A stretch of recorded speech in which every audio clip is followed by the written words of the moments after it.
باسی چوارشەممەی سوورمان با بچینەوە سەر چوارشەممەی سوور لەوەی کە ئەمڕۆ جەژنی ئێزیدیەکانە اینجا ئەمە بە شێوەیەکی ڕاستەوخۆ پەیامنێرمان هەوارمان لەگەڵابەت لە دووهۆکەوە لە یەکێک لە ماڵەکانە کە ئەمڕۆ مەراسیمەکە و جەژنەکان پیرۆستر کردووە و یادی ئەکەنەوانێ جامن پێمان خۆشە بزانین ئەمڕۆ یادکردنەوەکان لێبێت چۆنە مەراسیمەکان چۆنە هەوار بەیانی و باش سڵاوە لێبێت پێمان بڵێ بزانین ئەمڕۆ ئێزیدەکان چۆن جەژنەکانیان بەڕێ ئەکەن ئەمڕۆ سەردانیکردنەکان چۆنە لەوێ و هەوار لەگەڵیشە پیرۆزبایی ئێمەشیان پێ بگەیەنە. زۆر سپاس سەرچاوە دە پیرۆزبایی نوێژی گەهێنین ئەس پێداوا باش بەلەوەکوی دیار ئەڤروکە جژنا چارشەممە سوورێک و جژنا سەرساڵا ئێزدیانە ئەمە نەبێت گەلێک بە حەسکەم دگەل مندا کاتبیرهات هەیە کاتبیرهات جژناتە پیرۆز ئەگەر دەستپێکیان بژین جژنا چارشەممە سووران سەرساڵا ئێزدیا ژ چ هاتیە گەلک بخێر بین وەکو کورتسات خۆشحاڵین ئینشەڵا هەموو ساڵێکی ناف هەموو جژن و هەلکەفتێت هەموو ئاین و پێک هاتێن هەرێما کوردستانی دابن جژنا ئێزدیان جژنا سەرساڵە نیسانەیە جژنا چارشەممە سوور ڕەنگە نەبێت تنج بەرکومە ئێزدیاشک جۆرێکی لێک تێنەگەشتنێوی هەیت گەلوی مستەڵەحی چارشەممە سوور جژنا سەرساڵە ئێزدیان وەکو دەستپێکێکش بۆ پەیدابوونە ژیانێ دەستپێکێکش بۆ ئافراندنە وێ کنیاتێ کە خدای مەزن ئاخۆ ئاڤوبای ئاگرژنورە خۆ ئافراندن ئەف ژیانە سەری کەونی دروست کرد بیر و باوەڕ و فەلسەفە و میتۆلۆژیا مەیزیاندا ڕۆژە چارشەممە ڕۆژێکە گەلێکە پیرۆزە دوێ ڕۆژێدا خدای مەزن فروارە کریک و ژیانە سەروی ئەردی دروست بێت ئەف ژیانە ڕەنگە و ڕەنگ هاتیە خەملاندن هەتاکو بوویە هێڤێنێ دروستکردنا دەستپێکە ژیانێ لەو ڕامێزیشێک ئەvê جژنێ پیرۆز بینین ئەم vê جژنێدا ئەم هیکا ڕەنگە و ڕەنگت کەین وەکو دەربڕینێک ئش چێبوونە ئەvê دنیایە باش الدی پێزانیمەت vê mehêdatûn ku mehanîsanê da hîn nebûka ve diguhêzin ne şehyanat ken ne erdat kêlin ev çi raman derde ayînê êzdiyatiyê de حسب بیر و بۆچوونی تێزیاتیە وەلپێی فەلسەفە ئێزدیاتیە گرنگە دوێ مەهێدا بووک نەهێتەوە گواسن داوات نەهێنەکردن خێزان نەهێنە بەردان ینی حالەتێن تەلاقی و زەواجە چێ نەبنێت vê heyvê de ji ber ku em bîr û bawerên me wesane ku nîsan ev heyva nîsanê xweşik destpêka jiyanê ew xwe bûka salê ye ev heyva hinde ciwan van rengên xwe yên taze ve keftiye xizmeta mirovatiyê de xizmeta vê jîngehê de fe wekû pîroziyek wekû rêzgirtinek ji bo vê hêza mezna xwedayî ku ev jiyana bû me durust kirî lew ramêzdî bînî ku guneha eger jin bihête vegwasinê divê heyvê de ji ber ku ew xwe bûka salê ye baş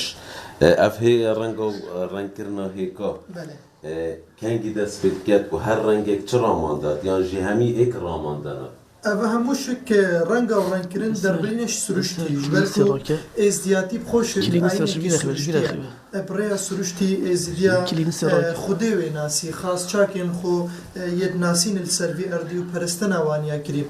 borîn ademî şik êziyên geştînê wî radeyê ew qenaeta bûme çê bûyî ku ew xudayê mezin yê ku serweriya vî siruştî hemû ket her xwedê yekî bê şirîkî bê hevala lewra wekû rêzgirtinek ji bo evê kerema xwedî li vê servî kewnî kirî û ev jiyana bi renga û rengên xwe vî siruştê ciwan bûme afrandî wê xistiye xizmeta mirovatiyê û hemû giyan li bera de em hîka wekû derbirînek ji bo çêbûna vê dunyayê dikin feke tu biçe miletên kevnarê Mîzopotamiya şek dibînî bi tiriya wan miletên kevnar wê di ji wan şek miletên mezda yezne bûn miletên êzidî bûn evên ku tu welatên navbera dû rûbera de dijiyan her bi rêya siruştî xwedê wê nasî bi rêya siruştî bi rêya bayû barana û rojê û heyvê û heta dumahiyê yên gihiştîne radeyekî ku xwedê van hemûyan her êke lewra wekû pîroziyek wekû rêzgirtinek ji bo çêkirina vê jiyanê em vê cejna çarşemba serê nîsanê digerîn hîk têne renga û rengkirin û bi şêwekî gelekî ciwan û keyfxweşî xelkek pêşwaziya êkidû dikin û vê cejnê dest pê bêjim xelek dihête cejna hîn çend seredanên êkidû dikin çi rêw resmên giring hene أكيد ججنا سر سالا نيساني شرو رسمين خوين تايبتين الهبارة في ججني الفرزقها بيروزا لالش شراين خاص كان تنافي خستن وخلكي كيزورش حمو إزدين جهاني بشك داري لالش يتكن والرجاء ججني شك خل كان كسوكار هفالو دوست ججنا هفدو بيروزيت كان البشتي داني نيفرو أفان هيكا قال كيتوان بند ناف زفي وزارة دا جوتيار بوهندي في قال كي هيكي بيختد ناف زفي وزارة خدا بوهندي بركتك خيرك بكفته الزفي وزارة واندا بوهندي كو سروش جوانتر باي باران باشتر بهن وأف بربوما هرب رحمتا خدي بيتا هبوني وشين ببدن وكو دس بيكا كجبو دروزبونا في جياني لو رما ازدياتي دا رسمي جواني تيني كجوان رسمي تازه وبيروز شك ججنا سر سالا نيسانيا باش تاقيها اش ما هيك راكي تقدر بتشرنك راكي أبد شرا ما عندك قلتي هسه هيك بقرم بله أفا رسمي ججنينا يعني هركي بيت الججني بيروز كانت لازم هي كانه بكر بجني هي كانه فبيجا دو جارن هر دو جارة اگه من هي كانت تشكات او تو خسارة بي برنبري من بيجا دام خود تعقيبي كن او جارة شكست اگر بجاري دوراتي تو دي في رخي اگر يا ديسا شكست او تو خسارة بي هكا يا تشكست او تعادل هين سيراك اللي لاود كده يلا بخير دست همو ججن و پیروز بن يلا ام خوشحالين هر سال هم ناف مدنه وأبي ججني فد جريزن ومدوارين بتهيبين خير وبركته زلتر بروسا بيك فيجاني الولاتي هرابيز بد كردستان مهارا بدان بد امید دکین همو سالن دهاتی خلک می کردستانی ادجانا که باشتر و خوش گذرانتر دا بیجین و افکی مکاسین هنو که جی بهنه چاره سر کرن و همو ججن و پیروز بن گلک بخیراتن